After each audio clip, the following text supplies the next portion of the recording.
You think you're saving money, but you're actually falling behind. Every time you skip a coffee, cut a small expense, or delay something you want, you feel responsible, disciplined, even proud. But here's the uncomfortable truth. Saving money alone will never make you rich. Most people grow up hearing the same advice. Save as much as you can. So you open a savings account, avoid unnecessary spending, and try to live below your means. On the surface, it sounds perfect, but years go by, and nothing really changes. Your bank balance grows slowly, but your life doesn't feel any different. You're still stuck in the same routine, the same income level, the same financial pressure. The problem isn't that saving is bad. Saving is important. The real problem is believing that saving is the main strategy for wealth. Because saving is defensive, it protects what you already have, but it doesn't create anything new. Think about it this way. If you earn $500 a month and somehow manage to save $100, that's impressive discipline. But even if you repeat that for years, your progress is limited by your income. You're trying to build wealth by shrinking your life instead of expanding it. And this is where most people get trapped. They focus all their energy on cutting expenses instead of increasing opportunities.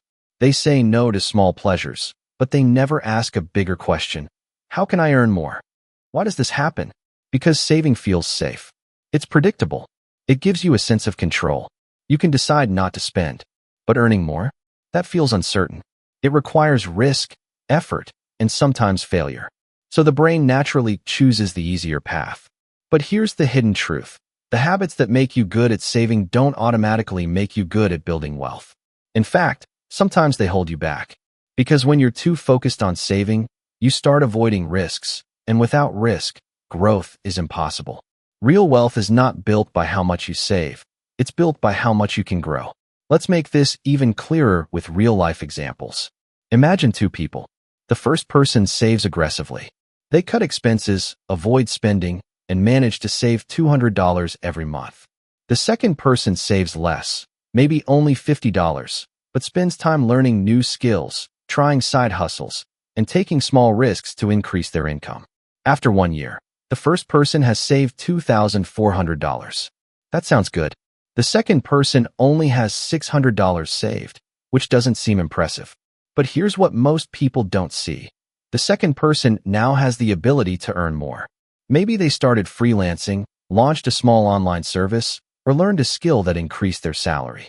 Fast forward a few years, and the gap becomes massive. The saver is still limited by their income, while the earner has multiple streams of income. This is the difference between playing defense and playing offense in money. Another example is inflation. Even if you save money consistently, the value of that money slowly decreases over time. Prices go up, living costs increase, and suddenly your savings don't have the same power anymore. So while you think you're moving forward, you're actually just trying to keep up. And then there's lifestyle growth. As your income increases, your responsibilities increase too. Rent, bills, family needs, everything grows. If your only strategy is saving, you'll always feel like you're running behind, no matter how disciplined you are. The hidden truth is this. Wealth is created through expansion, not restriction. You don't get rich by cutting your life smaller and smaller. You get rich by increasing your value, your skills, and your income potential. This doesn't mean saving is useless. Saving gives you stability. It gives you a safety net. But it should never be your main strategy. It's just the foundation, not the building. The real game starts when you shift your focus from "how can I spend less" to "how can I earn more?" So what should you actually do if saving alone isn't enough? The answer is simple, but not easy. You need to start thinking like a builder, not just a saver. First, focus on increasing your income. This could mean learning a new skill, improving your current job performance, or starting something on the side. Even small steps matter. The goal is to break the limit that your current income has placed on you. Second, use your savings strategically. Instead of just storing money, start thinking about how it can grow. This could be investing in skills, tools, or opportunities that can generate more income in the future. Money should not just sit, it should work. Third, change your mindset about risk. Most people avoid risk completely, but the truth is, controlled risk is necessary for growth. You don't need to gamble everything, but you do need to step out of your comfort zone. Every new opportunity feels uncertain at first, but that's where growth lives. And finally, understand this powerful insight. Saving money protects your present, but earning and growing money builds your future. If you rely only on saving, you're always playing it safe. And playing it safe rarely leads to extraordinary results.